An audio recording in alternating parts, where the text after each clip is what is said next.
warahmatullahi wabarakatuh.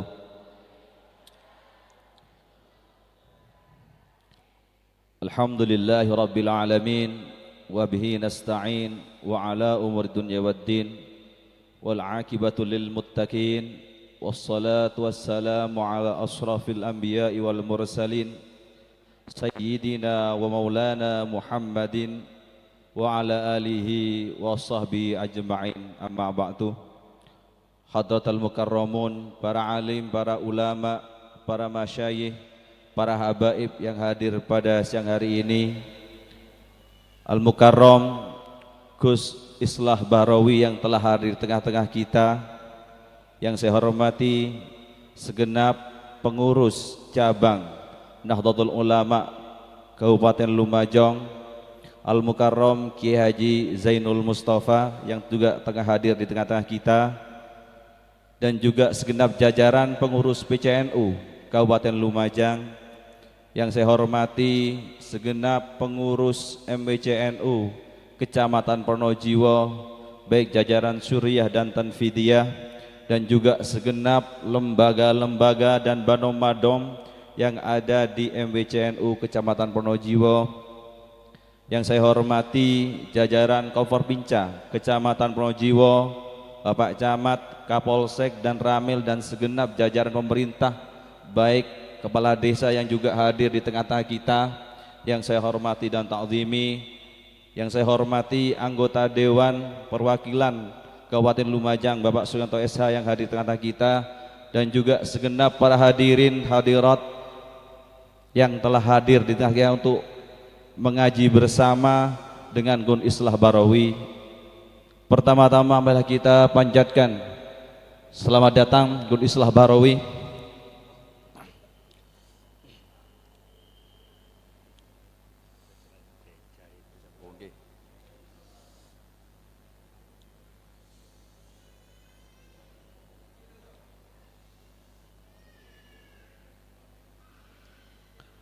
Yang terhormat semua jajaran lintas agama yang tengah hadir di tengah-tengah kita, ada dari agama Kristen, Hindu yang juga hadir di tengah-tengah kita bersama, yang juga kami hormati.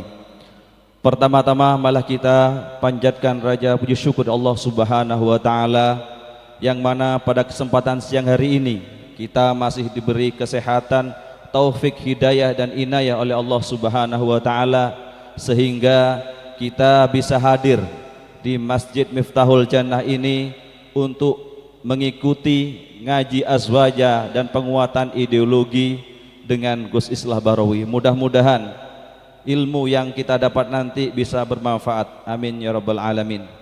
Salatan wa salaman daimaini mutalazimai Rasulillah. Salawat serta salam kita haturkan kehadiran Nabi besar sallallahu alaihi wasallam. Mudah-mudahan kita selalu senantiasa mendapatkan syafaatnya fid dini wad dunya wal akhirah. Amin ya rabbal alamin. Hadirin yang dirahmati Allah, saya selaku membawa acara akan membacakan sunat acara yang akan kita laksanakan pada siang hari ini. Acara yang pertama yaitu pembukaan, disusul dengan acara yang kedua pembacaan ayat-ayat suci Al-Quran. Acara kami yang ketiga yaitu menyanyikan lagu Indonesia Raya dan Subhanul Waton. Acara yang ketiga yaitu sambutan-sambutan, dan acara inti yaitu ngaji kebangsaan, dan acara yang terakhir penutup. Untuk mempersingkat waktu, marilah kita masuki acara yang pertama, yaitu pembukaan dengan pembacaan umul kitab, dengan harapan acara pada siang hari ini berjalan dengan lancar. Ala hadhihi niyyah wa ala kulli niyatin salihah liridhaillah subhanahu wa ta'ala wa li syafaati Rasulullah sallallahu alaihi wasallam. Syai'un lillahi lahumul Fatihah.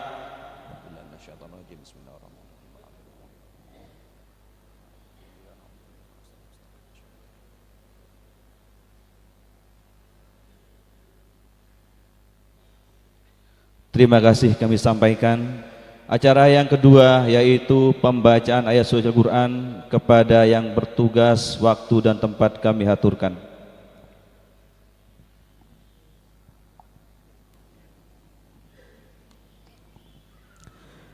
Assalamualaikum warahmatullahi wabarakatuh.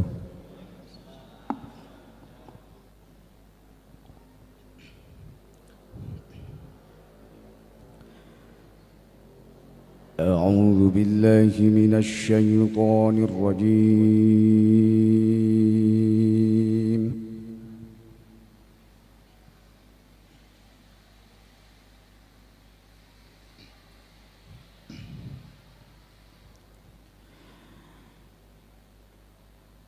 بسم الله الرحمن الرحيم.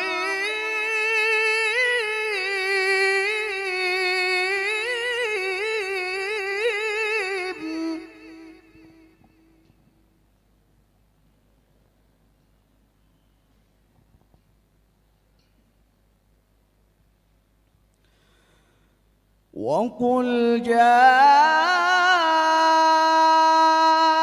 الحق وزهق الباطل إن الباطل كان زهوقا.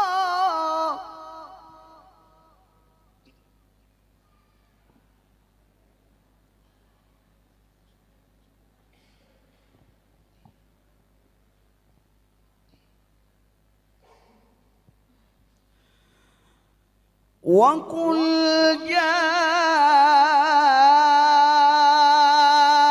الحق وزهق الباطل إن الباطل كان زهوقا.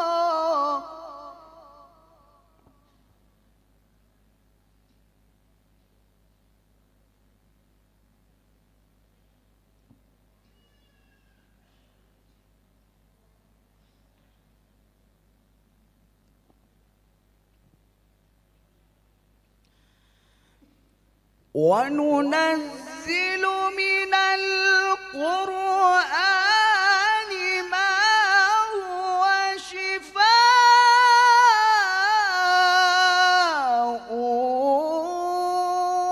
ورحمة للمؤمنين ولا يزيد الظالمين إلا خسارا.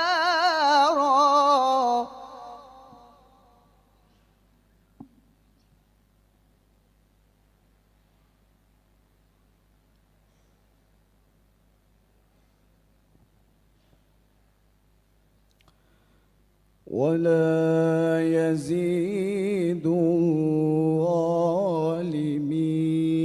إلا خسارا.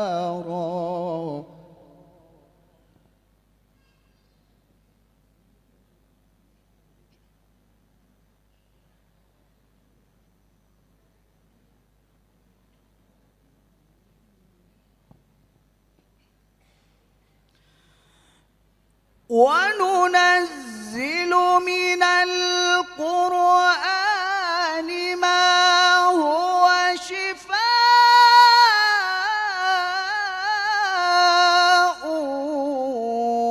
ورحمة للمؤمنين ولا يزيد الظالمين إلا خسارا.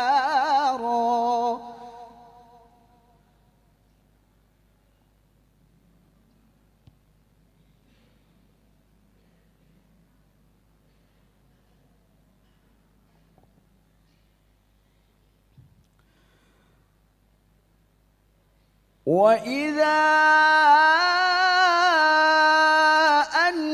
أنعمنا على الإنسان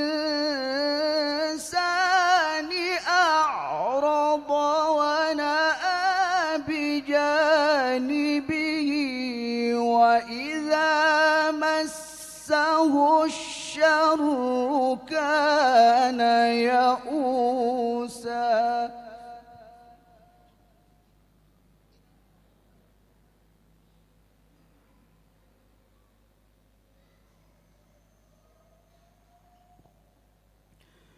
قل كل يعمل على شاكلته فربكم أعلم بمن هو أهدى سبيلا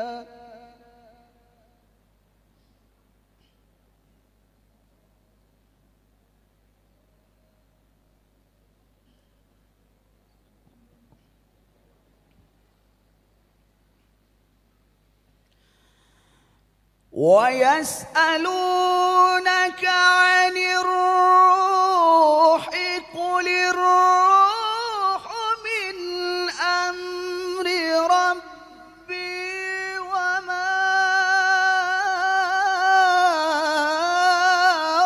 أوتيتم من العلم إلا قليلا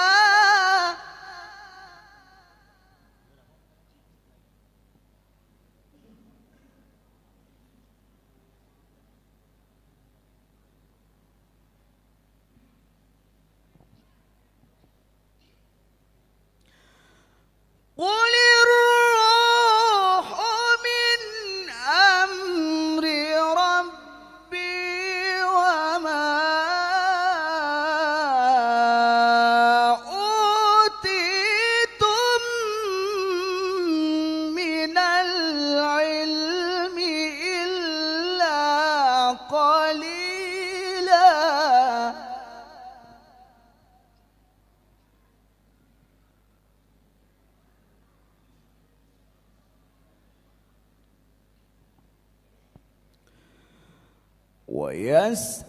ويسألونك عن الروح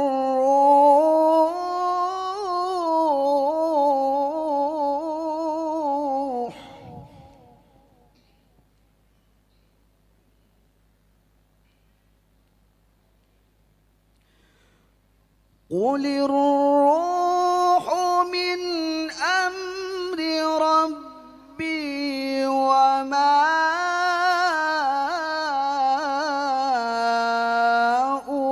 أوتيتم من العلم إلا قليلا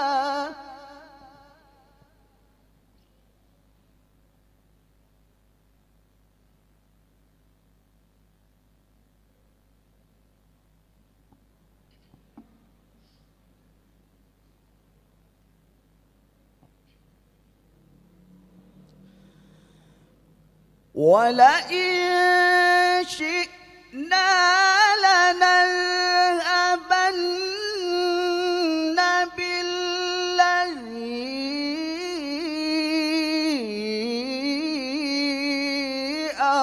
أوحينا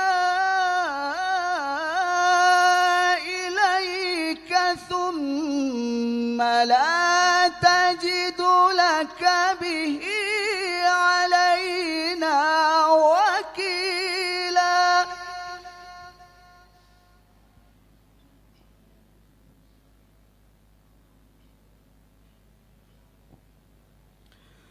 ثم لا تجد لك به علينا وكيلا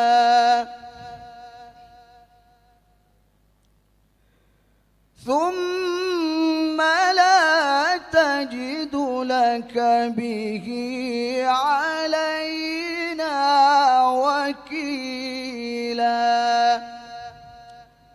صدق الله العظيم.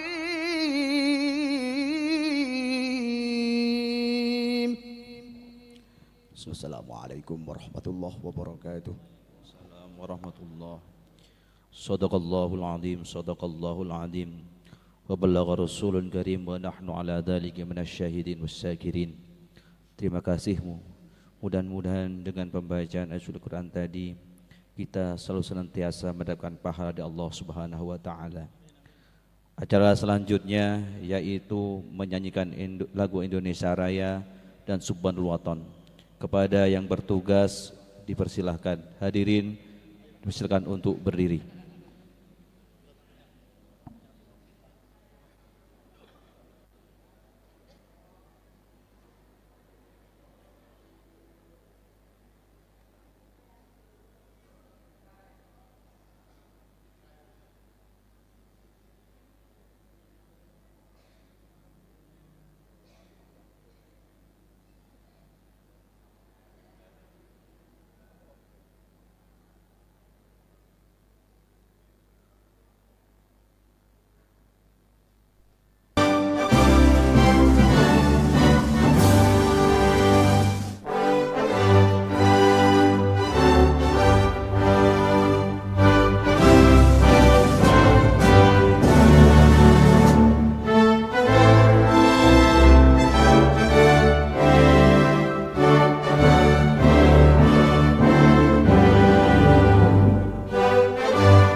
Hadirin dipersilakan duduk kembali.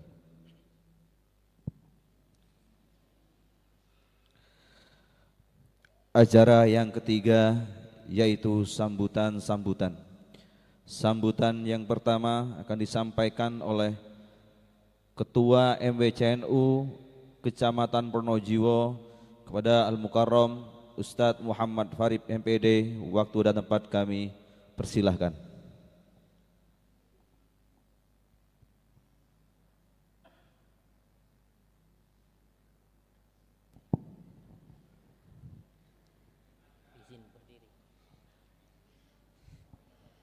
Assalamualaikum warahmatullahi wabarakatuh.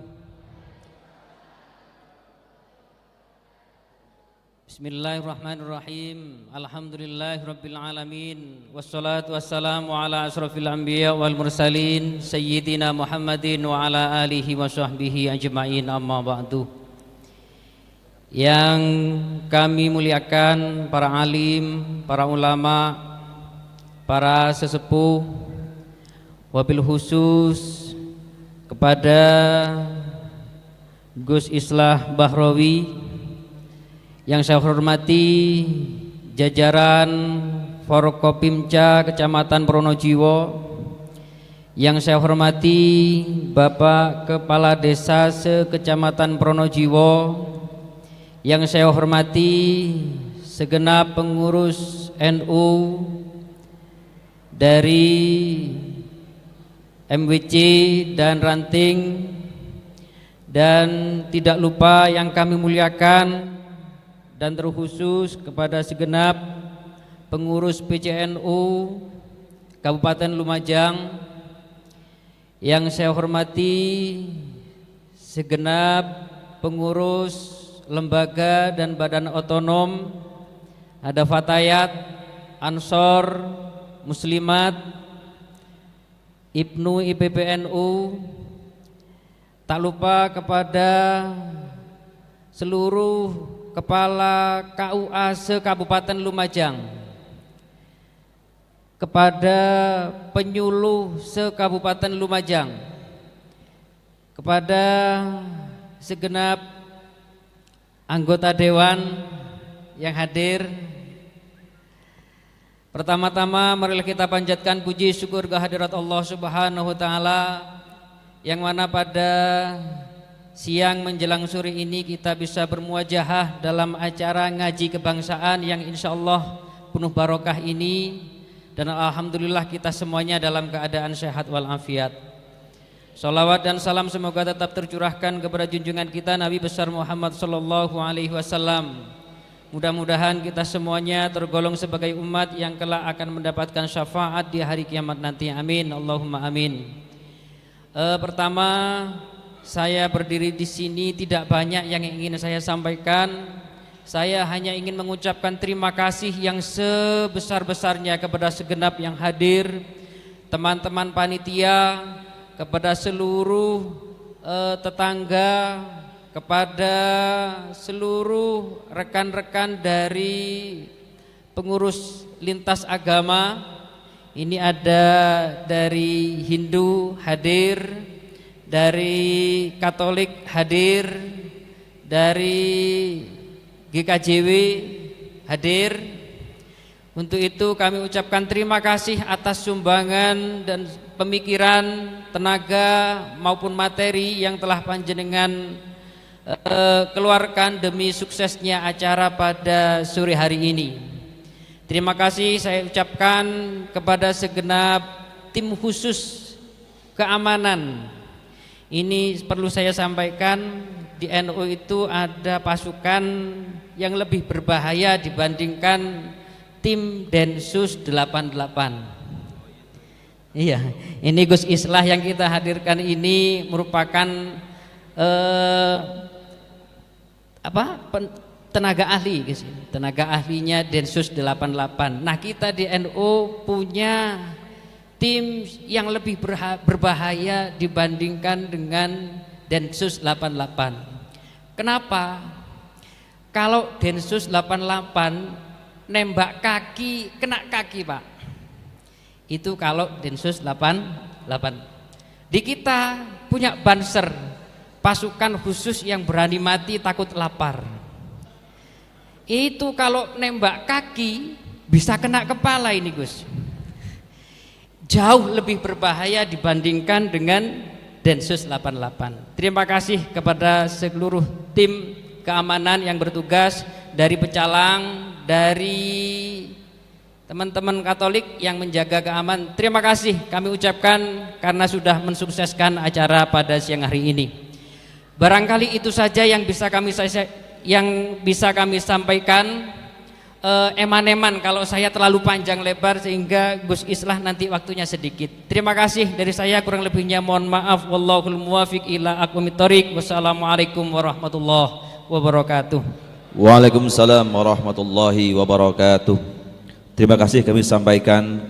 Acara selanjutnya yaitu sambutan dari pengurus cabang Nahdlatul Ulama kepada yang mewakili Kiai Haji Zainul Mustafa. Waktu dan tempat kami haturkan.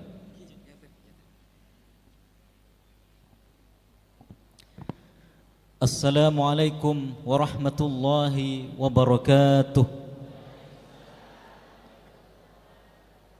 Bismillahirrahmanirrahim. Alhamdulillahi rabbil alamin. Wassalatu wassalamu ala sayyidina Muhammadin wa ala alihi wa sahbihi ajma'in. Amma ba'du. Yang kita banggakan dan kita muliakan bersama Gus Islah Bahrawi yang sudah hadir di Kecamatan Pronojiwo,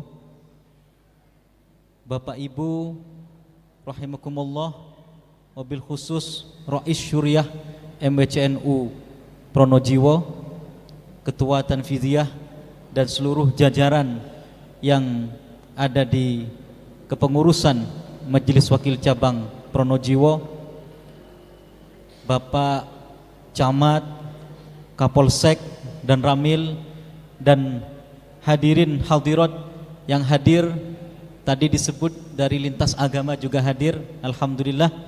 Yang pertama kita bersyukur pada siang hari ini adalah acara yang sangat luar biasa diadakan oleh MWCNU Pronojiwo.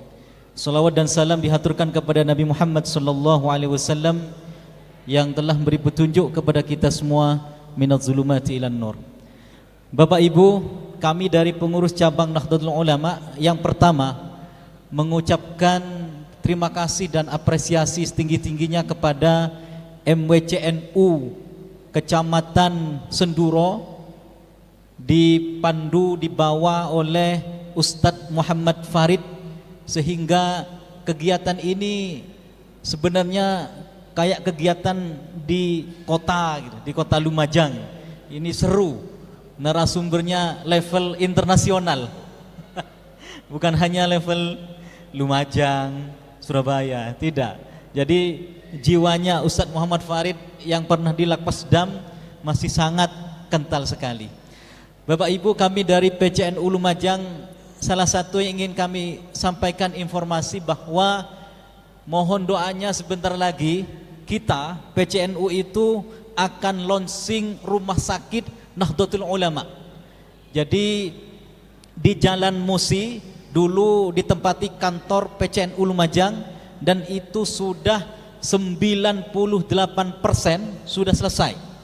Jadi insya Allah tidak lama lagi kita warga Nahdlatul Ulama yang sudah dicanangkan kira-kira 10 tahun yang lalu, difikirkan, dirembukan, dirapatkan.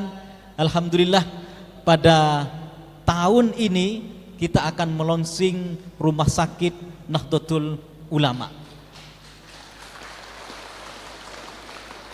Nah, seperti sering dijelaskan, tidak selesai di tepuk tangan, tapi mari kita jaga betul marwah RSNU ini untuk menjadi rumah sakit yang betul-betul bonafit, rumah sakit yang betul-betul bagus di Kabupaten Lumajang. Kemudian terkait dengan acara ini selaras dengan program-program Nahdlatul Ulama, bahwa bagaimanapun kita pada saat ini, masa-masa yang lalu atau masa yang akan datang, kita penuh dengan tantangan-tantangan yang namanya radikalisme itu tetap ada. Maka masih banyak contoh. Beberapa waktu yang lalu kami sempat kepepet di hari Jumat lalu kami sholat di sebuah masjid. Masya Allah, waktu itu bulan Maulid, khutbahnya luar biasa, kopeng panas. Kenapa? Pembid'atan, kemudian penyesatan tradisi-tradisi yang kita lakukan itu disampaikan di ruang-ruang publik seperti itu. Maka mari kita simak nanti apa yang disampaikan oleh narasumber untuk menambah wawasan kita bagaimana terkait dengan perkembangan radikalisme yang ada di Indonesia pada umumnya. Saya kira itu. Terima kasih sekali lagi, apresiasi yang sangat tinggi kepada MWCNU Pronojiwo. Semoga acara ini berjalan dengan baik dan kemudian memberi hikmah kepada MWC yang lain untuk melakukan kegiatan-kegiatan yang lebih baik lagi. Terima kasih. Assalamualaikum warahmatullahi wabarakatuh. Waalaikumsalam warahmatullahi wabarakatuh. Terima kasih kami sampaikan. Acara yang kelima yaitu acara inti ngaji kebangsaan yang akan disampaikan oleh Gus Islah Bahrawi. Beliau merupakan tenaga ahli pencegahan radikalisme, ekstremisme dan terorisme Mabes Polri, dan juga beliau Direktur Eksekutif Jaringan Moderat Indonesia. Kepada beliau waktu dan tempat kami aturkan. Allahumma sholli ala Muhammad. Terima kasih. Bismillahirrahmanirrahim. Assalamualaikum warahmatullahi wabarakatuh. Allahumma salli ala Sayyidina Muhammad wa ala ali Sayyidina wa maulana Muhammad. Yang saya hormati para masyayikh, para habaib, para ulama, para tokoh agama, juga dari teman-teman PCNU, MWCNU beserta seluruh Banom-Banom NU, Muslimat, Fatayat, dan dari Forkopimcam yang hadir di sini, juga dari Polsek, dari Koramil, teman-teman dari Polres, dari Kodim, dan Bapak Ibu sekalian yang ada di dalam majelis ini. Terima kasih, saya sudah diundang. Ini pertama kali saya sebenarnya untuk memberikan beberapa materi di Kabupaten Lumajang. Saya sendiri sebenarnya bukan Gus Islah, saya bukan Gus, saya orang biasa. Bukan kiai juga, bukan. Bapak saya bukan kiai, yang kiai kakek saya, kakek-kakek buyut saya ya. Kakek saya punya pesantren, dan saya kalau ke Malang atau ke Lumajang ini seperti datang ke rumah sendiri karena banyak saudara. Jadi pondok pesantren Ganjar di Malang dan beberapa di Gondang Legi itu sama kakeknya dengan saya, dari Pakong, dari Madura. Saya asli Madura. Saya lahir di Madura, besar di Madura. Saya sekolah SMA di Madura, kemudian saya hijrah ke Jakarta, kuliah di Fakultas Sastra Universitas Nasional Jakarta. Kemudian saya belajar filsafat dan sejarah Islam di Amerika. Saya tinggal di Amerika 4,5 tahun. Saya juga pernah tinggal di beberapa negara di Arab, di beberapa negara di India, dan saya juga pernah ke Afrika. Hanya ingin tahu kenapa sih kok mereka itu ingin berperang terus. Kenapa sih di Somalia itu kok sesama Islam pun kok berperang terus sampai hari ini di Somalia. Somalia ini satu negara Wahabi semua, Pak. Satu negara Wahabi semua. Ulama-ulamanya kalau nggak lulusan Mekah, lulusan Madinah. Tapi setengah dikuasai pemberontak namanya Al-Shabaab, setengahnya lagi dikuasai oleh pemerintahan Somalia. Ulamanya sama, ijtihadnya sama, manhajnya sama, undang-undang yang dipakai pun sama. Tapi perangnya nggak pernah berhenti. Dan saya sudah 3 kali masuk ke Mogadishu. Saya sudah masuk ke pinggiran Sungai Swahili, perbatasan antara Somalia, Tanzania, dan Kenya. Saya juga pernah ke Republik Afrika Tengah, di mana orang Kristen dan orang Islamnya itu berperang sampai hari ini nggak selesai-selesai. Orang Islamnya itu namanya kelompok Seleka, kelompok Kristennya namanya Anti Balaka. Lalu saya juga ke Sudan. Sudan ini, Pak, merupakan salah satu negara dengan kelompok torikoh paling besar di luar Asia. Semua torikoh hidup, tapi kemudian ada salah satu pemuka torikoh, Cepon Reng Madura. Nah ini kan beda Madura, nah, ada Maduranya, Trekat Cepon. Atau kalau sekarang mungkin Jamiah Zikir. Ini kelompok torikohnya paling hidup di Sudan. Lalu kemudian ada satu ulama pemuka thariqah namanya Hasan Turabi. Ini orang-orang tasawuf, orang thariqah, tapi kemudian dia itu bersekolah ke Sorbonne, ke Perancis. Dia orang moderat. Kemudian dia sekolah ke Inggris, pulang-pulang bawa Wahabi, Pak. Nah, nanti saya ceritakan apa sih benda ini. Wahabi ini apa sih sebenarnya? Kenapa sih kemudian lahir? Nah, ini kemudian berhasil mengubah Sudan menggunakan undang-undang yang tadinya undang-undang yang menurut mereka buatan manusia, kemudian dirubah menjadi hukum hudud. Jadi kalau nyolong, potong tangan kanannya, nyolong lagi, potong tangan kirinya, nyolong lagi, potong kaki kanannya, nyolong lagi, potong kaki kirinya. Yang kemudian undang-undang ini diterapkan di Sudan tahun 83 di bawah Presiden Ja'far Numeiri. Apa kemudian akibatnya bagi Sudan? Sudan menjadi pengekspor pengemis bertangan buntung terbesar di dunia. Karena apa? Rakyatnya masih melarat, tapi undang-undangnya keras seperti itu. Akhirnya yang terjadi apa? Orang nyolong sendal dipotong, orang korupsi dipotong tangannya, orang nyolong mobil dipotong tangannya. Nah, ini kemudian akhirnya yang melahirkan orang-orang cacat sampai Sudan itu kehilangan satu generasi produktif karena semuanya cacat. Mana bila dipotong, kalau sudah dipotong tangannya kan nggak bisa nyetir truk, Pak, nggak bisa jadi supir angkot. Akhirnya apa? Kalau bapak-bapak, ibu-ibu sekalian yang pernah ke Mekah atau ke Madinah atau di Mekah lah, itu yang di pinggiran jihad atau misfalah yang pengemis berjejer bertangan buntung itu dari Sudan semua itu. Akibat apa?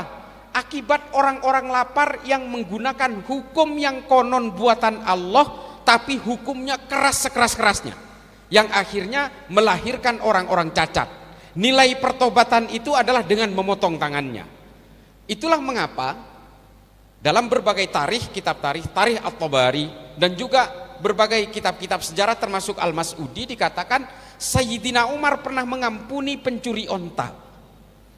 Mengampuni pencuri onta, sahabat protes, Umar kan seharusnya itu dipotong tangannya karena dia mencuri onta. Kata Sayyidina Umar apa? Hukum seketat apapun, sekeras apapun, itu tidak akan bisa diterapkan kalau rakyatnya masih kelaparan. Maka kemudian pencuri onta ini diampuni oleh Sayyidina Umar. Karena kalau saya potong tangannya, dia tidak akan bisa mencari nafkah untuk seluruh keluarganya. Nah, sejak itulah kemudian ada beberapa kesimpulan dari para ahli fikih bahwa hukum yang keras itu adalah kondisional. Apakah hukum yang ketat seperti ini akan menekan angka kejahatan? Belum tentu, Pak. Saudi itu kurang kencang seperti apa hukuman seperti ini? Kejahatan masih terjadi. Sudan seperti apa? Sudan kejahatannya nomor 4 paling tinggi di dunia. Artinya pada akhirnya kalau hukum-hukum seperti ini tidak menyelesaikan persoalan, lalu kemudian apa? Orang takut terhadap Islam. Orang merasa ngeri melihat Islam. Orang melihat Tuhan seperti melihat hantu dan menakutkan. Itulah mengapa kemudian orang yang tidak percaya Tuhan, orang yang selok percaya jeda pangeran, paling tinggi di negara muslim itu di Saudi, Pak. Silahkan googling itu, ada di smartphone. Kenapa orang Saudi ini kemudian tingkat ateismenya paling tinggi? Karena agama digambarkan sebagai agama yang paling menakutkan. Dan kalau kita mau sadar, Saudi ini menggunakan undang-undang buatan Muhammad bin Abdul Wahab untuk dijadikan sebagai undang-undang negara. Hari ini Saudi sadar dengan semua kesalahan itu. Sampai, Pak, nih, hari kemerdekaan Saudi pun dirubah hari ini. Coba bayangkan, 17 Agustusnya dirubah. 17 Agustusnya dirubah oleh Saudi, yang disebut dengan Yaumit Taksis itu dirubah menjadi 22 Februari. Mengapa Saudi mengubah kemerdekaannya ini? Karena mereka ingin memutus dengan ajaran-ajaran Wahabi itu. Sampai kemudian dia rela memindahkan hari kemerdekaannya tanggal 22 Februari, yang sebelumnya Juni tanggal 18. Nah, ini kan kesadaran-kesadaran baru yang kemudian seharusnya orang-orang yang menjalankan ajaran Wahabi di sini seharusnya ikut sadar. Enggak juga, makin jadi mereka. Malah makin menjadi menggelepar gak karuan. Nah, ini kemudian yang harus kita pahami bahwa apakah kemudian undang-undang yang dibuat di Indonesia ini sebenarnya para ulama dulu, para ulama Muhammadiyah dan para ulama NU ini ngarang-ngarang sendiri? Enggak, Pak, enggak. Dari Muhammadiyah dulu ada Ki Haji Mas Mansur, Ini tergabung dalam BPUPKI. Persiapan untuk merumuskan pasca kemerdekaan itu, kira-kira undang-undang kita ini pakai apa? Ada namanya Abdul Kahar Muzakir, ada Sukiman Suryo Sanjoyo. Ini orang-orang tokoh para ulama dari Muhammadiyah. Dari NU ada Kiai Wahab Hasbullah, ada Kiai Wahid Hasim. Ada Soekarno juga yang mewakili Muhammadiyah. Nah, di situ kemudian merumuskan bahwa Indonesia ini tidak boleh menggunakan undang-undang agama sesuai keyakinan agama masing-masing, nggak bisa. Oh, undang-undang Hindu kita terapkan di Indonesia, lah orang Islam apa mau terima? Undang-undang Islam harus kita terapkan, apa orang Hindu, orang Kristen mau terima? Undang-undang yang dilaksanakan di Indonesia ini undang-undang Muhammadiyah, apa orang NU mau terima? Kalau dulu kita menerapkan syariah dulu, apakah orang-orang kita hari ini bisa aman damai seperti ini? Syariahnya versi siapa yang mau dipakai? Coba. Syariahnya versi Muhammadiyah misalnya. Barang siapa yang melakukan tahlilan tangkap sama polisi. Orang NU mau nggak? Nggak mau. Syariah, pemahaman syariah versi NU diterapkan. Barang siapa yang tidak melakukan maulidan penjarakan. Orang Muhammadiyah mau nggak? Nggak mau. Maka dari itulah kemudian diputuskan undang-undang yang bisa menaungi semua keyakinan dan kepercayaan ini dibuat dalam konteks falsafah dasar negara yang kemudian diputuskan oleh para ulama, para tokoh agama dan tokoh-tokoh nasionalis itu yang disebut dengan Pancasila. Urusan beragamanya di mana? Urusan beragamanya diserahkan kepada masing-masing orang atau komunitas pemeluknya. Jadi Bapak Ibu sekalian, kalau kita sholat, ya kita ngikutin syariah kita dalam beragama. Wudhu dulu, rukun-rukun sholatnya sesuai dengan keyakinannya. Setelah selesai sampean kan keluar rumah, naik sepeda motor, ketemu lampu merah, ya sampean harus berhenti. Pancasilanya di situ. Kalau nggak berhenti di lampu merah, tabrakan di perempatan. Nah, hukum negara posisinya ada di situ, hukum syariahnya ketika kita melaksanakan ubudiyah dan amaliyah beragamanya. Pancasila tegas di situ, makanya ketuhanan yang Maha Esa. Nah, itu fungsi Pancasila. Tapi dari mana sih para ulama ini kok tiba-tiba ujuk-ujuk ngeluarin Pancasila ini, ngarang sendiri ini? Enggak. Ini runutannya panjang, Pak, ke masa zamannya Kanjeng Nabi. Ketika Nabi Muhammad hijrah ke Yasrib, apa yang dilakukan pertama kali oleh Kanjeng Nabi, oleh Nabi Muhammad? Mendamaikan orang-orang yang berbeda di Yasrib. Itu langkah pertama. Didamaikan dulu mereka. Ada dua suku yang sudah bermusuhan ratusan tahun di Madinah itu. Mulai dari sejak di Yaman mereka sudah bermusuhan. Kemudian pindah ke Yasrib tetap musuhan. Dua suku ini namanya suku Aus dan suku Khazraj. Ini kemudian didamaikan oleh Kanjeng Nabi. Ini nggak bisa didiamkan ini. Lalu kemudian didamaikanlah mereka. Yang kedua adalah orang Yahudi dan orang Kristen didamaikan oleh Kanjeng Nabi. Ini kitab sejarah nulis semua.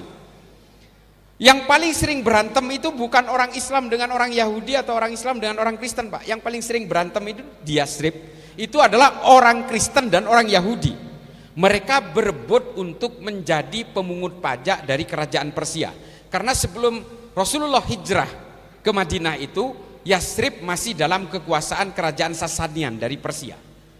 Mereka ini selalu berantem karena gini, barang siapa yang bisa memungut pajak, dia akan menjadi orang yang kaya, kelompok yang kaya. Makanya orang Kristen sama orang Yahudi ini selalu berperang untuk menjadi pemungut pajak itu. Tapi kemudian didamaikan oleh Nabi dengan solusi yang sangat sederhana. Udah nggak usah berperang, nggak ada lagi pungutan-pungutan pajak. Orang Islam dikenakan zakat, orang non Islam dikenakan jizyah, selesai. Dengan entitasnya masing-masing. Lalu kemudian apa yang didamaikan oleh Nabi? Pribumi dan pendatang. Yang kemudian kita kenal dengan kaum muhajirin dan kaum ansor. Ini adalah upaya Nabi untuk mendamaikan pendatang dan juga pribumi di situ. Nah, lalu untuk mengikatnya ini menggunakan apa Kanjeng Nabi ini? Ini kan tetap berbeda-beda tapi sudah berdamai ini. Lalu kemudian Nabi merumuskan sebuah traktat perjanjian untuk mengikat hak dan kewajiban semua orang yang berbeda ini dengan satu konsep namanya Piagam Madinah. Nah, Piagam Madinah ini isinya apa sebenarnya? Macam-macam. Ada puluhan pasal. Kesimpulan besarnya adalah satu, ini dalam pandangan Al-Mas'udi ya. Disebutkan bahwa Nabi betul-betul memahami bahwa semua manusia apapun agamanya, apapun sukunya diciptakan Tuhan yang sama. Kalau kita percaya bahwa Allah itu satu, maka kita harus percaya yang menciptakan orang Hindu, orang Kristen, orang Yahudi, itu semua adalah Allah yang satu. Qul huwallahu ahad. Nah, ini pandangan Al-Mas'udi.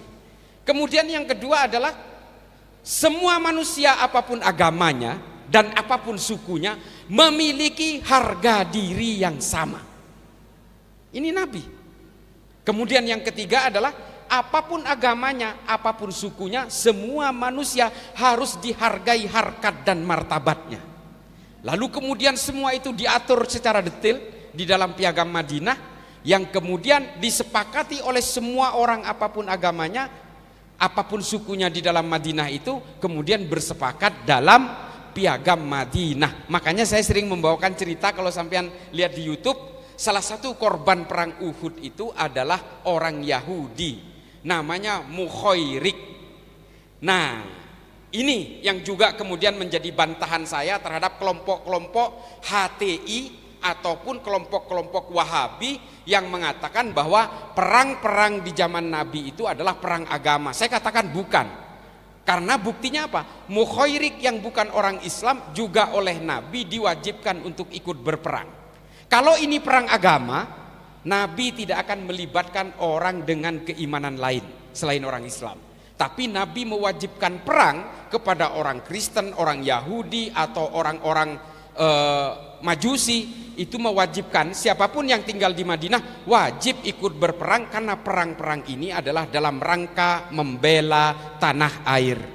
Ini ditulis tuntas oleh Abu Bakar Ahmad Ad-Dinawari dalam Al-Mujalasa wa Jahirul Ilmi. Artinya konsep membela negara, membela tanah air ini adalah anjuran Kanjeng Nabi. Makanya Mukhairik itu wafat gugur ketika perang Uhud. Orang Yahudi bukan orang Islam.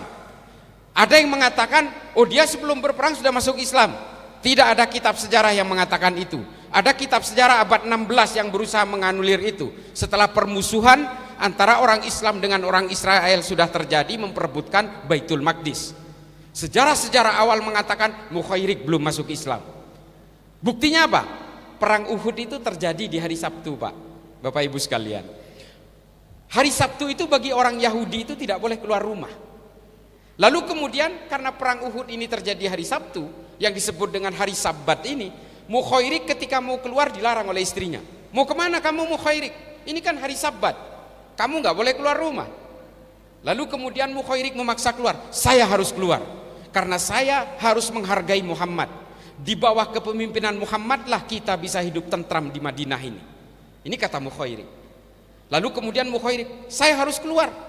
Saya harus tetap taat terhadap perjanjian itu, terhadap Piagam Madinah. Ambilkan saya secari kertas. Lalu kemudian Mukhairik membuat surat wasiat, kalau saya mati dalam perang Uhud, ada 3 kebun, 3 bidang tanah yang akan saya hibahkan kepada Nabi Muhammad untuk dijadikan sebagai bahan perjuangan mempertahankan Madinah. Ini surat wasiat itu, 3 kebun korma itu. Berangkat Mukhairik. Sampai Uhud gugur dia. Sahabat bingung, Pak. Ya Rasulullah, ini mau dimakamkan seperti apa orang ini? Dia seorang syuhada, tapi dia bukan orang Islam. Bingung para sahabat. Lalu keluarlah anjuran Nabi, makamkan dia sesuai dengan keyakinan keluarganya. Urusan dia akan masuk surga atau masuk neraka, biarlah Allah yang akan memutuskan. Ini dawuhnya Kanjeng Nabi. Lalu kemudian direkam oleh Imam Bukhari dalam kitab hadisnya.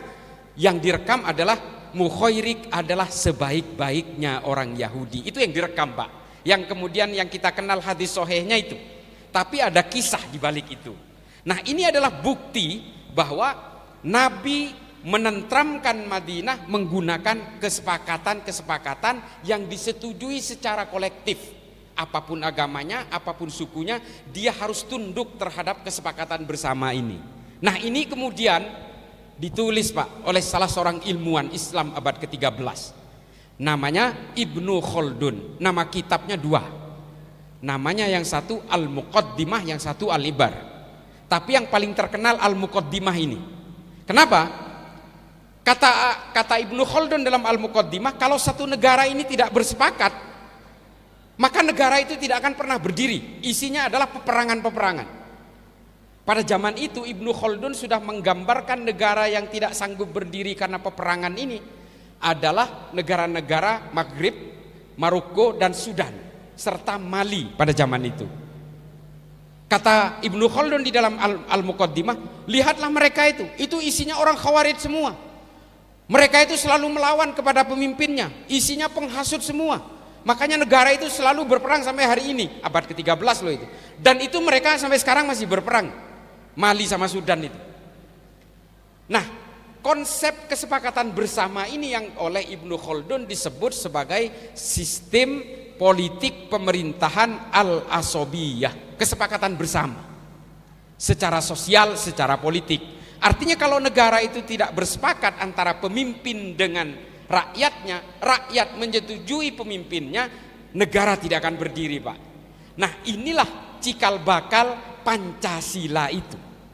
Jadi Pancasila itu adalah al-asobiyah dan sama persis dengan kesepakatan bersama yang dibuat oleh Kanjeng Nabi dengan Piagam Madinah. Inilah dasar para ulama dari NU, Muhammadiyah, Al-Irsyad, Al-Khairat dan sebagainya itu beserta tokoh agama lain dari Hindu, Buddha, Kristen dan tokoh nasionalis kemudian bersepakat bahwa kita harus menggunakan rujukan yang bisa menaungi semua orang, apapun agamanya, apapun sukunya.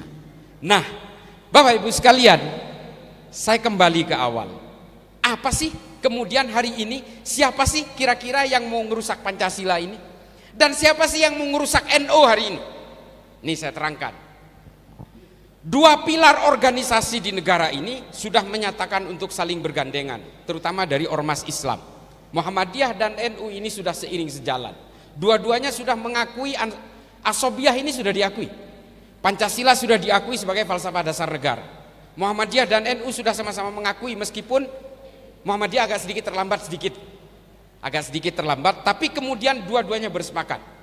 Hanya satu, Pak, yang belum bersepakat itu. Salah satu partai politik dia masih belum mengakui Pancasila. Tapi oke lah, itu tinggalin aja. Tinggalin aja dan ya kalau bisa ya kesadaran jangan pilih lah. Nah, ini kemudian, Pak, yang membuat kesadaran terhadap kita adalah bahwa dari berbagai proses ini, perjalanan bangsa ini, kemudian kita menemukan musuh-musuh baru. Musuh-musuh baru itu siapa? Yang ingin menggerogoti Pancasila, tapi tidak kunjung berhasil, termasuk komunisme juga tidak berhasil, kelompok NII Kartosuwiryo di Tasikmalaya tidak berhasil. Lalu kemudian muncul musuh baru, Pak, yang diekspor dari luar negeri. Yang pertama adalah Ikhwanul Muslimin yang berbasis di Mesir. Ini nama pemimpinnya Hasan al-Banna. Hasan al-Banna ini adalah Ahlussunnah wal Jamaah, Pak. Tapi kemudian dibelokkan oleh Said Qutb dan Muhammad Qutb, kemudian berubah menggunakan konsep-konsep dari ajaran Muhammad bin Abdul Wahab. Nanti saya bahas. Kemudian yang kedua adalah Hizbut Tahrir. Ini gerakan politik yang berasal dari Palestina yang kemudian hari ini berusaha meracuni anak-anak muda kita dan kita semua. Yang ketiga adalah kelompok Wahabi. Ini jelas-jelas dari Arab Saudi. Nah, ini yang kemudian menjadi tiga pokok utama yang harus kita lawan, karena tiga-tiganya ingin menumbangkan Pancasila. Dan tiga-tiganya ingin menumbangkan NU dan Muhammadiyah, karena NU dan Muhammadiyah dianggap sebagai penopang utama keberlangsungan Pancasila. Ini tiga paket ini, Pak, tiga musuh dan tiga paket inilah kemudian yang berusaha ditumbangkan barengan. Jadi mohon maaf kalau di NU sekarang muncul faksi-faksi yang mengatasnamakan NU garis inilah, garis miring, garis putus-putus lah. Nah, ini kan sebenarnya upaya pemecah belahan itu. Termasuk di Muhammadiyah juga ada faksi-faksi meskipun nggak kelihatan. Nah, ini adalah upaya memecah belah, sebenarnya targetnya adalah Pancasila, Pak. Tapi jalur pantulnya itu kalau main karambol itu ngebannya lewat NU dan Muhammadiyah. Makanya jangan sampai NU dan Muhammadiyah ini terhasut lalu kemudian rontok perlahan hingga lama-lama negara ini tumbang perlahan juga. Ini nggak boleh, Pak, harus kita perkuat. Teman-teman dari para ulama dari Muhammadiyah perkuat, teman-teman dari NU perkuat, Pak, karena ini udah kesepakatan bersama al-asobiyah ini. Piagam Madinahnya sudah fix kita setujui bersama. Negara Indonesia ini kan negara nggak masuk akal, Pak. Benar-benar nggak masuk akal. 17.000 pulau, coba bayangin. 17.000 pulau, 800 suku, 800 bahasa, kurang lebih. Ada puluhan agama beserta aliran-alirannya, tapi masih tetap berhimpun menjadi satu negara. Nggak masuk akal, Pak. Arab, Pak, Arab. Sukunya sama, bahasanya sama, agamanya bisa dibilang sama, karena Kristennya cuma 4%. Nggak ada agama lain kecuali Kristen dan Islam. Islamnya itu 96%. Sama semua, Pak. Tapi coba lihat, ada Kuwait, Oman, Bahrain, Yaman, Saudi, Yordania. Ini negara perintil-perintil, kecil-kecil negaranya. Kenapa? Meskipun satu suku, satu bahasa, satu agama, mereka nggak bisa bersatu, Pak. Nah, makanya Pancasila ini, negara Indonesia ini kalau ada di Arab mungkin udah pecah menjadi 25 negara, Pak. Tapi kita kan enggak. Sampai sekarang masih bisa bersatu. Timor Leste itu lepas karena kita salah caplok, Pak. Karena itu sebenarnya jalan Portugis, kita memaksakan untuk mendapatkan Timor Leste, tapi sebenarnya tidak didukung oleh perjanjian masa lalu. Makanya akhirnya ya lepas saja.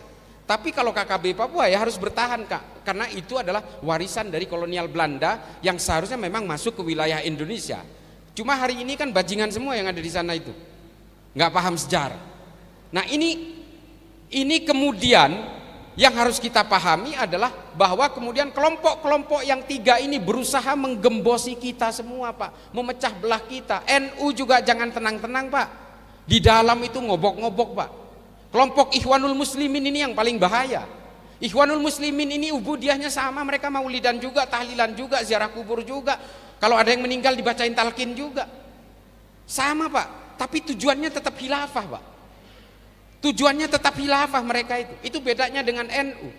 NU nggak punya tujuan politik, Pak. Tujuan politik NU dan Muhammadiyah ini kan tetap menegakkan NKRI dan Pancasila. Udah sesederhana itu aja tujuannya. Tapi kalau yang lain ingin menumbangkan negara ini dikuasai, lalu kemudian semua dihomogenkan paksa. Sama, Pak, Hizbut Tahrir juga. Padahal kalau mau debat soal khilafah, saya layani 7 hari 7 malam nggak pakai makan, ayo. Kita mau bongkar secara historis.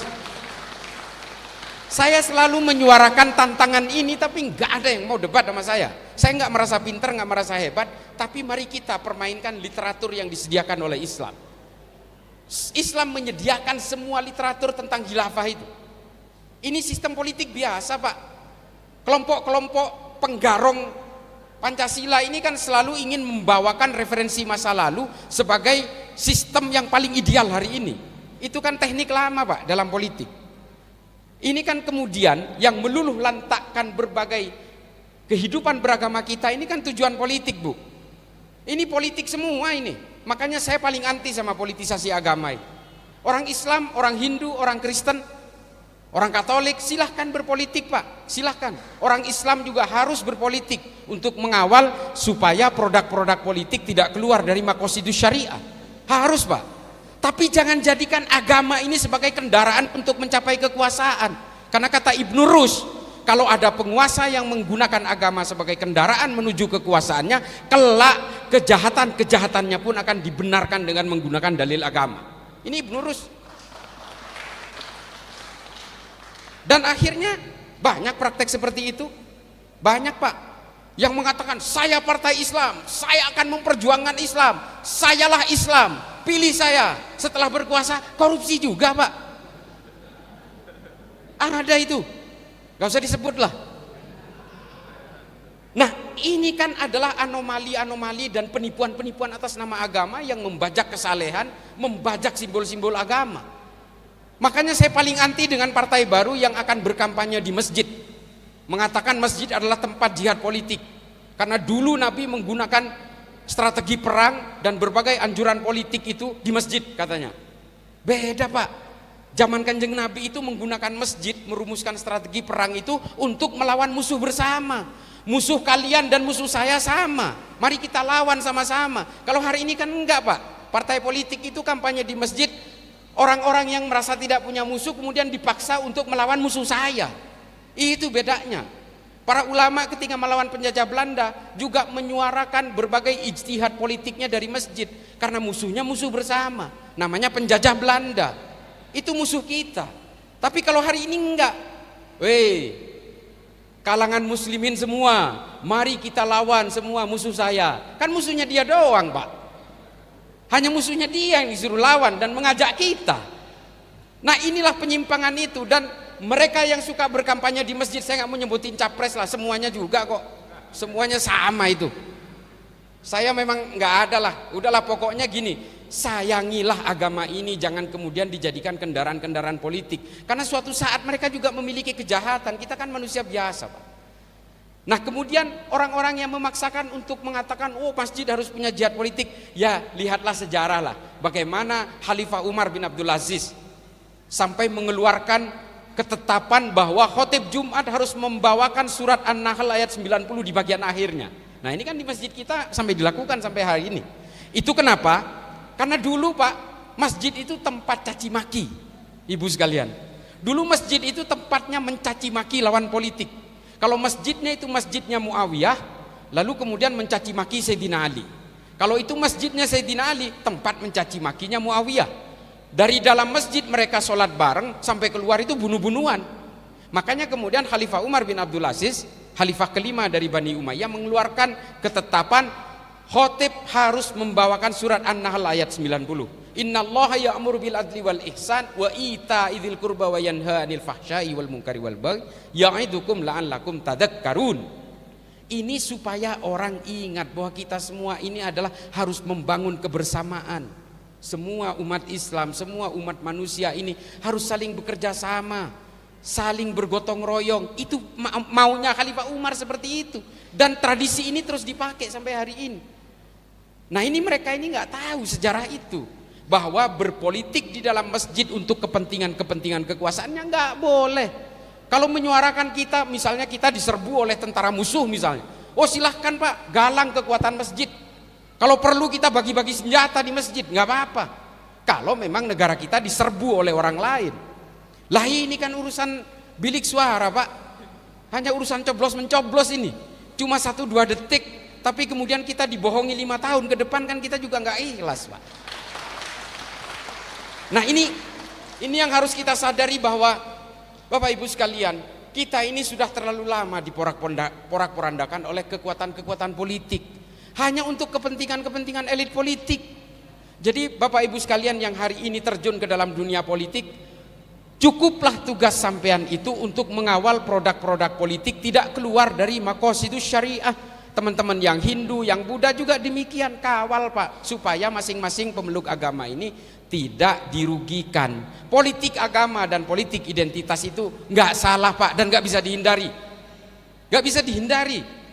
Ini demokrasi. Demokrasi itu bahasa Inggrisnya based on electoral system, berdasarkan kepentingan sistem elektoral. Kalau sampean dari Pronojiwo ingin jadi caleg, maka sampean harus mewakili kepentingan rakyat Pronojiwo. Kalau sampean orang Islam, harus mewakili kepentingan orang Islam. Nggak bisa dihindari, Pak, politik agama dan politik identitas termasuk kedaerahan ini. Kan otomatis konstituennya kan punya dapil-dapil, Pak. Kalau sampean itu dapilnya di Lumajang, terus sampean ketika terpilih berjuang untuk di Sumatera Utara sana, ya salah, Pak. Salah itu. Makanya sampean harus berjuang untuk kepentingan konstituen dari tempat di mana dapil Anda itu memilih. Ini nggak bisa dihindari. Yang tidak boleh dilakukan itu adalah politisasi agama, politisasi identitas. Karena saya ini Islam, yang nggak milih saya bukan Islam. Nah ini Pak, offset ini. Nggak boleh kayak begitu. Apalagi misalnya dihubung-hubungkan dengan rumah ibadah dan sebagainya. Kalau saya dipilih, Islam akan jaya. Ada hadis yang mengatakan dalam setiap 100 tahun akan lahir seorang mujaddid. Maka pilihlah saya, karena sayalah mujaddidnya. Nah ini kan udah berkembang nih, membawa-bawa hadis gitu kan. Nanti 2024 itu adalah 100 tahun tumbangnya khilafah. Nah inilah kebangkitan khilafah ini, persis 1 abad. Nah kan gitu. Khilafah terakhir itu tumbang 1924, Pak.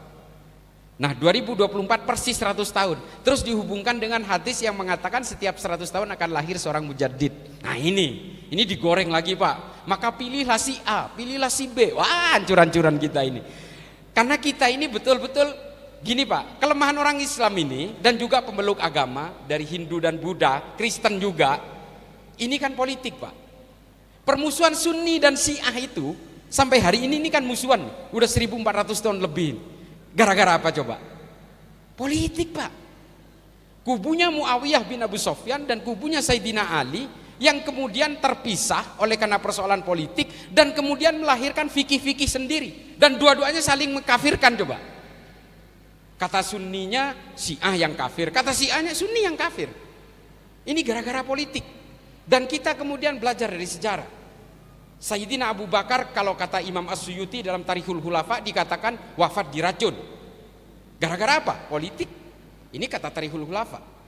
Sayyidina Utsman dibunuh oleh sesama orang Islam juga gara-gara politik. Sayyidina Ali dibunuh oleh Abdurrahman bin Muljam gara-gara politik. Perang Jamal, perang Siffin, perang Hurrah, perang Zab, perang Nahrawan. Ini perang sesama orang Islam gara-gara politik. Orang Kristen, Pak, berperang 30 tahun di Eropa, membunuh 8.100.000 orang Kristen di Eropa gara-gara apa? Politik. Orang India sesama Hindu, Mahatma Gandhi. Ini ada yang dari Hindu? Ada. Mahatma Gandhi itu dibunuh oleh sesama orang Hindu namanya Godse. Dan di sana kemudian terbelah orang India itu yang moderat dengan orang-orang Hindu nasionalis yang disebut dengan kalangan Hindutva dan Bharatiya Janata, serta ada garis kerasnya di tengah namanya Shiv Sena. Ini meluluh lantakan India, Pak. Dan semua agama mengalami itu. Ada Baader-Meinhof Protestan di Jerman, ada IRA dari kalangan Katolik di Irlandia, ada White Supremacy untuk kalangan evangelis di Amerika. Semua agama mengalami kerentanan dijadikan sebagai alat untuk membinasakan orang yang berbeda. Gara-gara apa? Politik, Pak. Politik jugalah yang kemudian memporak-porandakan Islam terbentuk menjadi firqoh-firqoh dan sebagainya. Sekte-sekte tercipta dalam Islam karena didahului dengan politik. Ahmadiyah bikinan kolonial, ini bikinan kolonial, termasuk yang namanya Wahabi, Pak. Kenapa Wahabi ini menjadi aneh? Karena memang Wahabi ini tadinya diciptakan di Saudi untuk memperkuat kekuasaan politiknya keluarga Ibnu Saud, dan kemudian barang ini dibawa ke Indonesia dengan kultur yang berbeda, demografi yang berbeda, dengan suasana politik yang berbeda, dan kemudian terjadilah benturan-benturan itu. Coba, Pak, ini saya mau cerita sedikit tentang kelahiran Wahabi. Pertemuan antara Muhammad bin Abdul Wahab dengan keluarga Ibnu Saud terjadi pada tahun 1734. Keluarga Ibnu Saud merasa punya kepentingan, saya harus didukung oleh ulama dari Najd. Lalu muncullah Muhammad bin Abdul Wahab At-Tamimi ini. Dia kemudian yang mendorong kekuatan politik keluarga Ibnu Saud dengan membuat fikih-fikih baru. Sulit, Pak, untuk ngayak orang Saudi yang agamanya sama, kepercayaannya sama, tapi di satu sisi dia itu orang saya apa bukan? Untuk mengayak ini kemudian mereka mengadopsi konsep al-wala wal baroknya dari Majmu' al-Fatawa Ibnu Taimiyah. Tapi masalahnya, Pak, kalau konsepnya Ibnu Taimiyah dalam Majmu' al-Fatawa ini masih oke-oke aja lah karena soal keimanan. Tapi ketika diakomodasi oleh Saudi dan dimodifikasi sampai akhirnya orang yang berbeda pilihan politik pun bisa dikatakan kafir dan bisa dimusuhi. Ini yang menjadi masalah. Lalu kemudian keluarlah fikih-fikih itu. Musik diharamkan. Ini makanya sampai sekarang ini Muhammadiyah nggak mau mengharamkan musik karena mereka paham dengan genealogi ini, dengan sejarah ini. Lalu Wahabi mengharamkan musik. Kenapa? Keluarga Ibnu Saud itu paling takut kalau ada orang berkerumun, Pak. Takutnya mereka itu memberontak kepada kerajaan. Diharamkan. Mengapa ziarah kubur kemudian diharamkan? Dan mengapa situs-situs Kanjeng Nabi hampir dihancurkan semua? Karena memang keluarga Ibnu Saud tidak mau orang Saudi ini punya ikatan masa lalu dengan leluhurnya. Mereka maunya itu semua mengidolakan keluarga Ibnu Saud. Makanya ziarah kubur juga dibatasi. Lalu kemudian maulidan. Oh, maulidan apalagi? Makamnya Kanjeng Nabi aja hampir dihancurkan. Untung komite Hijaz ulama dari Indonesia menghalangi itu. Kalau enggak habis itu raudhah itu. Nah, mengapa mereka kemudian ingin menghapus semua situs-situs itu?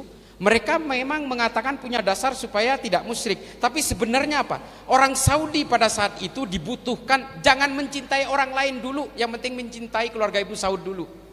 Karena ada musuhnya, Pak, waktu itu. Musuhnya itu keluarga Ibnu Rashidin dari Ha'il, seorang dzurriyyah Nabi. Makanya mereka juga mengharamkan penghormatan terhadap dzurriyyah Nabi, orang-orang Wahabi. Karena saingan politiknya keluarga Ibnu Saud itu dulu adalah keluarga Habaib dari keluarga Ibnu Rashid yang ada di Ha'il. makanya diharamkan.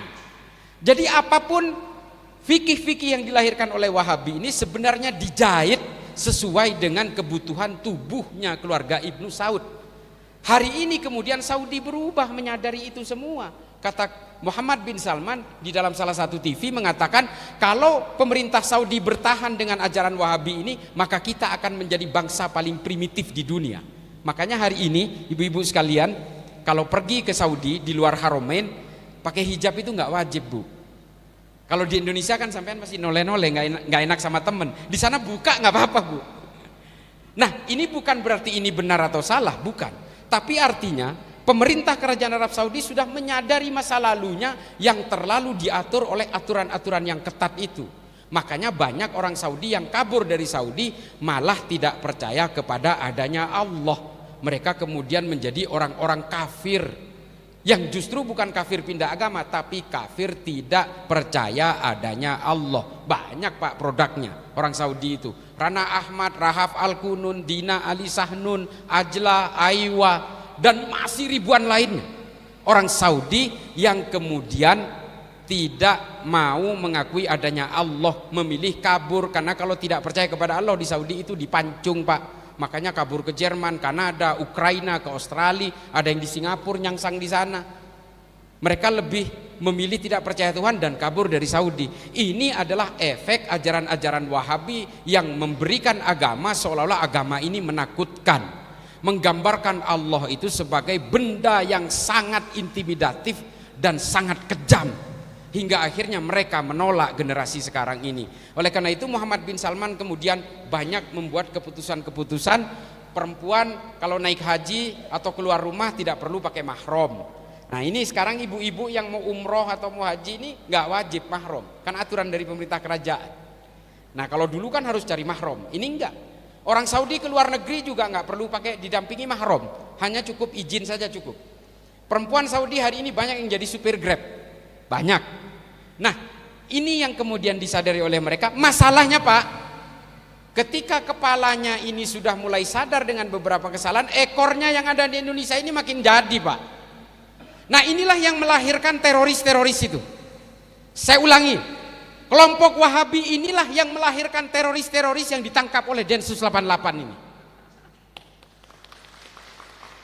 Kalau ada yang nggak percaya, yang bicara adalah tenaga ahlinya Densus, Pak. Kalau masih nggak percaya juga, saya bawa ke penjara, ngobrol sendiri sama terorisnya. Setiap teroris yang ditangkap, saya bicara langsung dengan mereka, Pak. Mereka yang mengaku sebagai penganut ini. Dari 2151 per hari ini yang ditangkap Densus, dari tahun 2000 sampai 2023, 2151. Hanya 6 orang yang bukan Wahabi, Pak. Makanya saya katakan di beberapa podcast, orang Wahabi ini, yang teroris yang berbasis Wahabi ini yang ditangkap oleh Densus itu 99,99%. Karena hanya 6 yang bukan, Pak. Yang satu Katolik, namanya Fernando. Dia pelaku peledakan bom Sumarekon Serpong. Dia ingin minta duit berupa Bitcoin ke pemilik mall. Dia ledakkan mallnya. Namanya Fernando, Katolik, Pak. Terus ada yang Protestan, Pak. Namanya Johnson Dang Siagian. Dia ingin membakar pos polisi Jatiwarna di Bekasi. Karena dia terpapar oleh ajaran kiri namanya anarkisme. Kelompoknya namanya anarko-sindikalisme. 2. Yang 4 siapa? Anggota FPI, kelompok Hussein Hasni CS. Karena mereka ingin membuat bom rakitan di Condet dan Bekasi, karena mereka ingin meledakkan beberapa titik di Jakarta, karena mereka tidak terima HTI dibubarkan. Ini hanya 6, Pak, dari 2151. 2145-nya semua Wahabi. Semua. Ini ada anggota saya, bukan anggota saya, ini anggota Densus. Dia tahu persis. Mereka yang ditangkap ini sama, Pak, dengan kelompok-kelompok Wahabi. Sama, Pak, mengharamkan musik, mengharamkan rokok, mengharamkan maulid, mengharamkan tahlilan, haul, ziarah kubur, semua diharamkan. Dan orang yang berbeda dengan mereka halal darahnya. Loh, kenapa kok kelompok Wahabi Salafi hari ini kok kelihatan sejuk banget? Itu pintu pembukanya, Pak. Produk terakhirnya itu teroris. Kalau sudah masuk ke ini digodok habis-habisan, nanti akan mengenal yang namanya kebencian terhadap siapapun yang berbeda. Nanti ini juga ini pelajaran buat kita ya. Kalau kita dikatakan mengadakan tahlil atau mengadakan maulid bid'ah, pada akhirnya Pak, kita itu akan dihakimi dan kemudian kita dikafirkan. Hakimiyah, takfiriyah. Ini adalah satu paket dengan al-wala wal bara' Pak. Ajaran siapa? Muhammad Said Al-Qahtani dalam bukunya Al-Wala wal Bara' fil Islam. Ini yang jadi rujukan teroris-teroris itu Pak, kitab ini Pak, buatan ulama Saudi.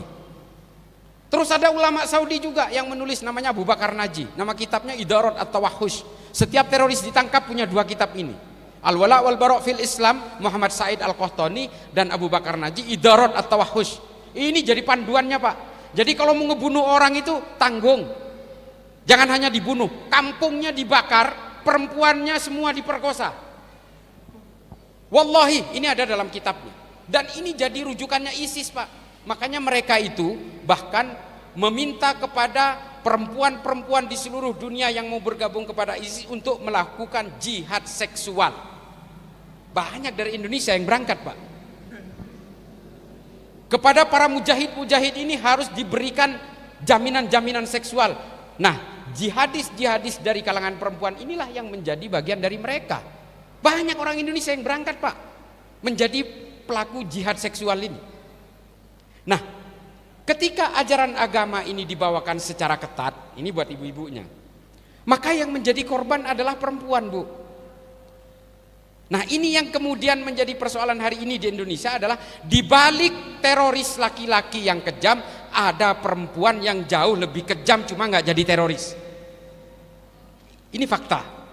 Pelaku bom Astana Anyar yang terakhir kemarin, bom bunuh diri itu, dia kan pelaku bom bunuh diri Bu.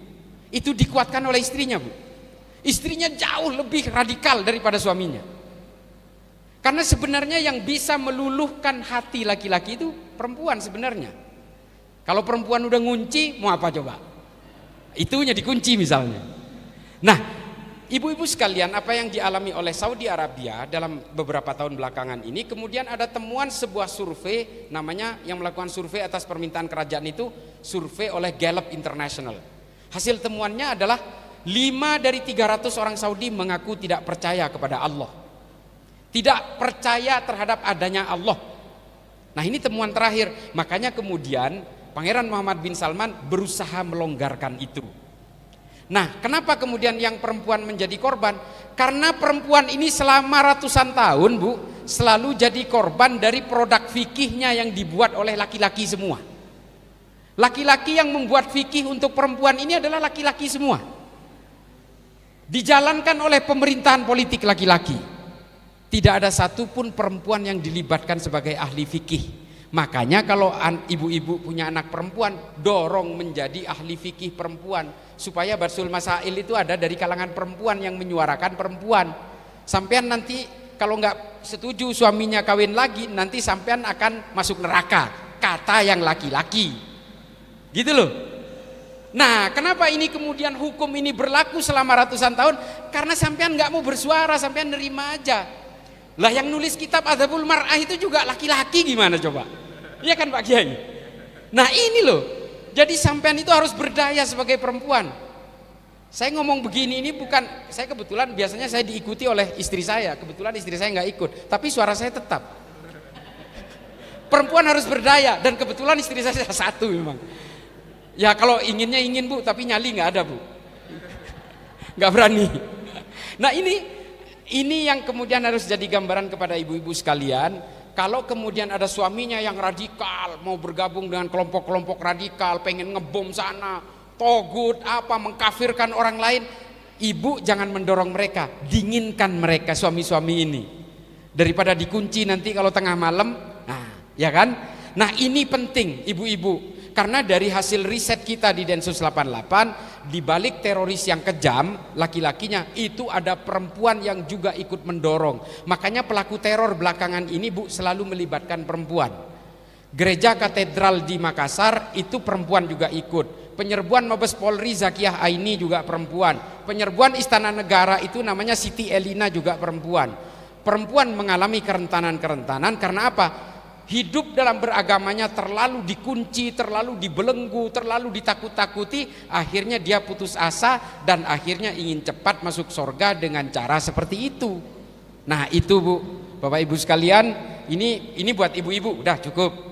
Ini ya, tolong berdayakan sampean kalau punya putri perempuan, dorong masuk pesantren, masuk ke pesantren yang dikenal kuat dalam persoalan fikih, misalnya Peloso Kediri atau ke Sidogiri atau ke Tebu Ireng. Nah itu masukkan ke sana khusus belajar fikih supaya dari kalangan perempuan ada wakilnya ketika merumuskan fikih-fikih kontemporer atau fikih-fikih yang bersifat mutaghayyirat. Nah ini harus terlibat kalangan perempuan. Kalau tidak diputuskan sepihak oleh laki-laki, menguntungkan laki-laki juga sampean nerima aja, ya kan? Pokoknya Bu, kalau saya nggak diizinkan kawin lagi, masuk neraka. Sampean, oh ya wes, budalo wes. Nah ini mosok sampean mau jadi korban perasaan terus kan enggak. Nah ini Bapak-bapak sekalian, apa yang ingin saya sampaikan semua ini adalah sebagai penyadaran kepada kita, sama seperti konsepnya piagam Madinahnya Kanjeng Nabi ketika Nabi mengelola Yasrib, bahwa semua manusia apapun agamanya, apapun sukunya diciptakan oleh Tuhan yang sama. Karena kita percaya bahwa Tuhan itu hanya satu, yang menciptakan pohon, tumbuhan, manusia, yang dilahirkan di Meksiko kemudian ditakdirkan menjadi Katolik, yang dilahirkan manusia di Bali, di Pulau Bali yang kemudian ditakdirkan menjadi Hindu secara turun-temurun. Saya Islam karena saya lahir dari keluarga Muslim, kakek buyut saya Islam, saya lahir di Madura, maka Islamlah saya. Kalau saya lahir di Bali dari keluarga Hindu, sekeliling saya pura, satu pulau itu isinya Hindu, maka bisa jadi saya Hindu juga Pak. Ini di luar konteks hidayah atau menjadi mu'allaf, di luar konteks itu. Tapi bagaimanapun kata Habib Ali Al-Jufri dalam Al-Insaniyah Qabla Tadayyun, bahwa kelahiran manusia itu juga menentukan keimanan-keimanannya. Makanya jangan kemudian atas nama keimanan kita membenci orang lain, ingin membunuh orang lain. Gak boleh, kita diciptakan oleh Tuhan yang sama. Semua manusia apapun agama dan sukunya dilahirkan dengan harga diri yang sama. Mau orang Arab, orang Papua, orang Madura, orang Lumajang, orang Pronojiwo, orang Ampel Gading dan sebagainya, ini punya harga diri yang sama Pak. Nah di mata Allah semua ini sama karena Allah membuat perbedaan ini secara sengaja, bersuku-suku, berbangsa-bangsa. Ini kesengajaan Allah Pak. Allah ingin menunjukkan kekuasaannya kepada kita sehingga kita dibuat berbeda-beda. Taruhlah wajahnya sama, postur badannya sama, setidaknya sidik jarinya berbeda Pak. Ini kekuasaan Allah ada di sini. Miliaran manusia di bumi ini 7 miliar, sidik jarinya nggak ada yang beda, nggak ada yang sama Pak. Ini kekuasaan Allah ada di sini, perbedaan itu. Maka Allah meminta di dalam Al-Quran supaya kita semua dita'arufu, kita semua saling berinteraksi, saling mengenal di antara semua perbedaan itu. Dan kemudian Nabi Muhammad mempertegas khairun nas anfa'uhum linnas. Nabi jelas tidak menggunakan mukmin di situ atau muslim di situ, tapi menggunakan kata annas, manusia secara universal. Kita harus menghargai siapapun. Sama seperti kisah-kisahnya Kanjeng Nabi yang menyuapi pengemis, buta, bukan orang Islam lagi, mencaci maki Nabi pula di pasar di Madinah, tapi Nabi masih menyuapi dengan kacang-kacangan setiap hari. Apakah karena keimanan? Bukan. Apakah karena Nabi itu karena faktor ketidaksabaran? Enggak. Nabi di sini memainkan kemanusiaannya. Meskipun dia bukan orang Islam, dia pengemis buta dan mencaci maki Nabi, Nabi tetap menyuapinya dengan makanan setiap hari. Ini kemanusiaan Pak. Dan ketika Nabi melewati satu gang selalu diludahi oleh orang kafir, diludahi sampai ketika suatu saat Nabi melewati gang itu tidak ada yang meludahi. Nah lalu kemudian Nabi mengatakan, kemana orang yang meludahi saya kok nggak ada? Sakit Nabi. Nabi adalah orang pertama yang membesuk orang ini. Ini adalah kemanusiaan. Makanya Pak, dalam beragama, agama apapun, wabil khusus beragama Islam, kita harus tetap menjaga bahwa Islam ini tidak punya tujuan lain selain sebagai menyempurnakan akhlak dan sebagai rahmatan lil alamin. Gak ada lagi. DNA-nya Islam bukan politik. Kita gagal berkali-kali dalam politik. Orang Islam menguasai Eropa 600 tahun, gak ada warisannya sampai hari ini. Masjid-masjid cuma jadi gereja. Secara genetik satu pun tidak ada orang Islam di Eropa. Kalau hari ini ada orang Islam di Eropa, itu karena orang Eropa kawin sama orang Islam, ada pengungsi dari negara Islam, ada imigran dari negara Islam, lalu kemudian ada Islam di Eropa. Secara keturunan nggak ada, Pak. Karena dulu ketika kekuasaan Islam itu tumbang di Granada, orang-orang Islam itu dibaptis paksa. Kalau nggak mau dibunuh.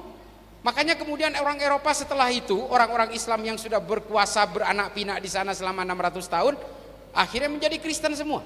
Quran dibakar. 132.000 Quran dibakar di plaza di Granada. Dan literatur Islam ribuan dibakar semua. Penduduk Islam dibaptis paksa semua. Itu kalau agama dibawakan lewat jalur politik, Pak. Makanya politisasi agama itu saya nggak pernah setuju. Karena akhirnya apa? Islam akan tunduk kepada penakluk-penakluk berikutnya kalau soal politik. Nah, makanya kemudian kalau ingin memajukan Islam, majukan dengan ilmu pengetahuan. Nih, Islam pernah berjaya dalam ilmu pengetahuan, sejaya-jayanya. Adzan ya? Adzan ya? Habis ini penutup lah, tanggung.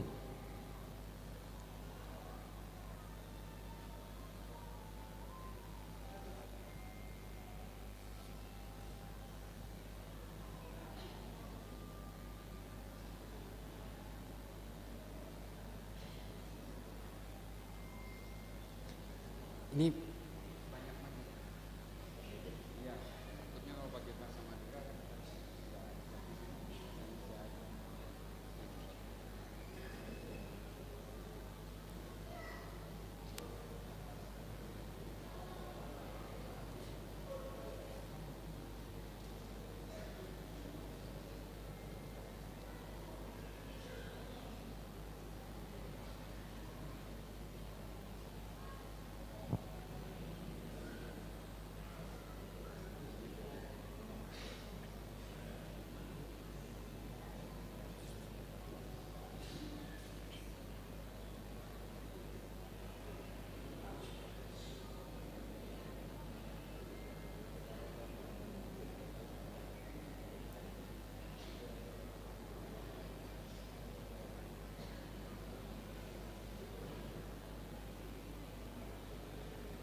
udah ya?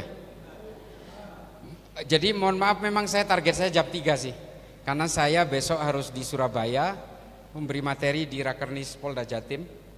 Terus geser ke Kediri, ke Trenggalek, terus ke Meranggen Demak, Giri Kusumo, Mbah Yai Munif. Terus berangkat terus ke Jakarta. Jadi masih panjang perjalanan saya, tapi intinya adalah pesan saya kepada adik-adik, wabil khusus yang masih muda ini, adik-adik yang laki-laki atau perempuan, majukan Islam dengan ilmu pengetahuan.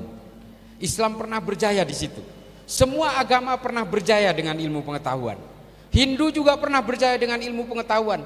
Dan ketika semua agama ini mengenal ilmu pengetahuan dan lebih fokus terhadap ilmu pengetahuan, mereka tidak saling membenci. Angka 0 itu yang menciptakan pertama adalah orang Hindu.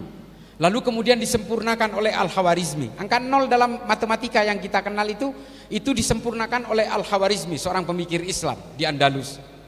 Nah, termasuk Ibnu Sina, Jabir Ibnu Hayyan, Al-Birri, Al-Baikuni, An-Nawawi, Imam Ghazali, Rumi, Tabrizi, semua mengeluarkan berbagai pemikiran-pemikiran ilmu pengetahuan. Nah, ini yang kemudian Bapak Ibu sekalian, kalau ingin menjayakan Islam, majukan lewat ilmu pengetahuan dan bawa Islam ini kepada daya tariknya. Yang Hindu, yang Kristen, bawa semua. Mau Kristen Jawi Wetan atau Katolik atau Protestan atau apapun, bawa semua ke dalam daya tarik agama, bahwa semua agama ini berbasis kemanusiaan dan kedamaian, termasuk Islam. Islam itu berbasis kemanusiaan dan kedamaian, sama seperti agama yang lain. Jangan kemudian orang tidak tertarik kepada Islam karena melihat tabiat kita, karena melihat karakter kita, karena melihat akhlak kita, yang kemudian menyuarakan kebencian dan caci maki dibarengi dengan takbir. Gak boleh, Pak. Mengucapkan takbir itu bukan Allah Maha Besar saja maknanya, tapi itu harus dimaknai bahwa betapa kecilnya kita. Kalau kemudian kita meneriakkan takbir dan kita juga merasa besar, ini juga sama dengan kekufuran, Pak. Seolah-olah kita sama besarnya dengan Allah. Gak boleh, Pak. Ketika kita menyuarakan takbir, kita kecil, sekecil debu di situ. Nah, ini saya juga protes kepada orang-orang yang kadang-kadang kumpul takbir, takbir. Jangan, Pak, jangan sembarangan. Kalau orangnya masih belum merasa sekecil debu, jangan sembarangan meneriakkan takbir. Kita cukup di sholat aja yang neriakin takbir berkali-kali itu. Tapi kemudian takbir diteriakkan untuk menghasut orang, membenci orang, mencaci maki orang. Ini sama artinya dia merasa besar juga. Dia merasa menjadi Tuhan-Tuhan kerdil di muka bumi. Gak boleh. Kata siapa ini? Jalaluddin Rumi dalam Fihi Ma Fihi. Ada semua, Pak. Kalau kita mau baca sebenarnya anjuran-anjuran kepada kita untuk berlaku adil, berlaku damai, dan menghargai manusia yang lain. Khairun nas anfahum linnas dan sebagainya itu sebenarnya ada semua konsepnya, cuma kita kadang-kadang malas baca, Pak. Saya kira begitu. Ini tujuan akhirnya adalah mari kita berdamai. Mari kita mengakui Pancasila sebagai falsafah dasar negara. Mari kita tetap jaga NU. Yang teman-teman Muhammadiyah jaga Muhammadiyah sebagai dua pilar utama dari penyokong berdirinya NKRI dan tetap terjaganya Pancasila. Saya kira begitu ya Bapak Ibu sekalian. Mudah-mudahan ini bisa menjadi maslahat, terutama bagi saya yang fakir ilmu dan juga bagi siapapun yang mendengarkan dari berbagai materi ini. Akhiran, ihdinas siratal mustaqim, wallahul muwaffiq ila aqwamit thoriq. Assalamualaikum warahmatullahi taala wabarakatuh.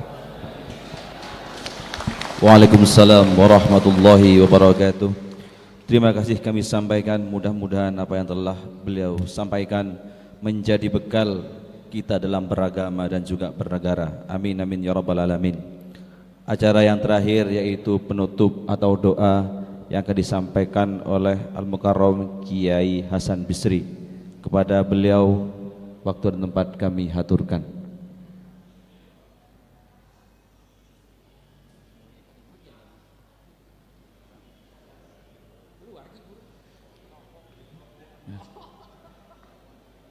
Dipersilakan kepada Al-Mukarram Kiai Muhammad Tamyiz.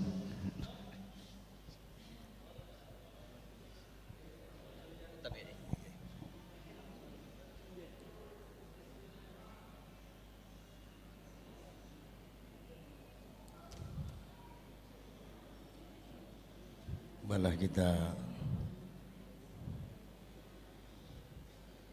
berdoa bersama. Kita amini sebagaimana pemaparan yang telah disampaikan tersebut. Al-Fatihah.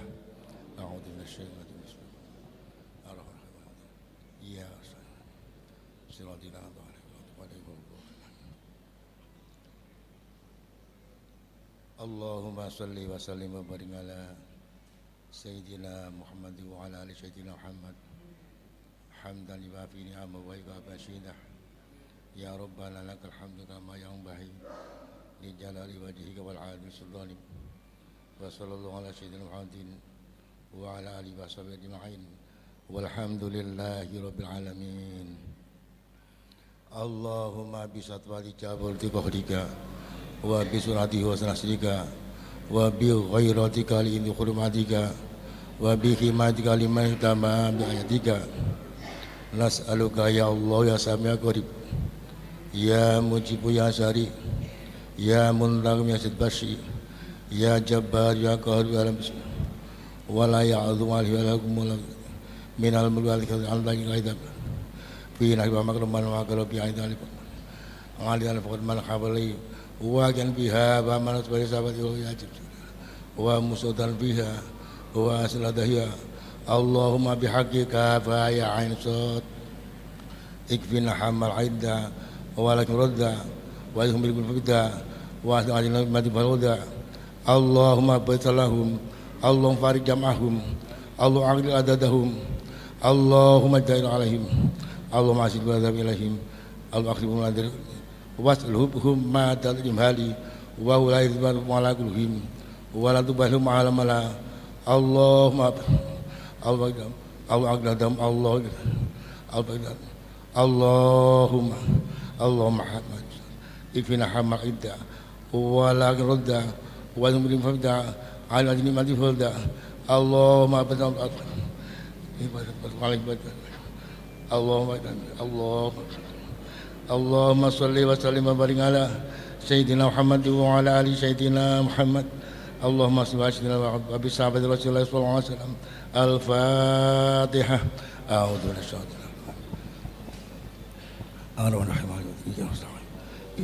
Siratal ladzina an'amta 'alaihim ghairil maghdubi 'alaihim waladdallin. Amin.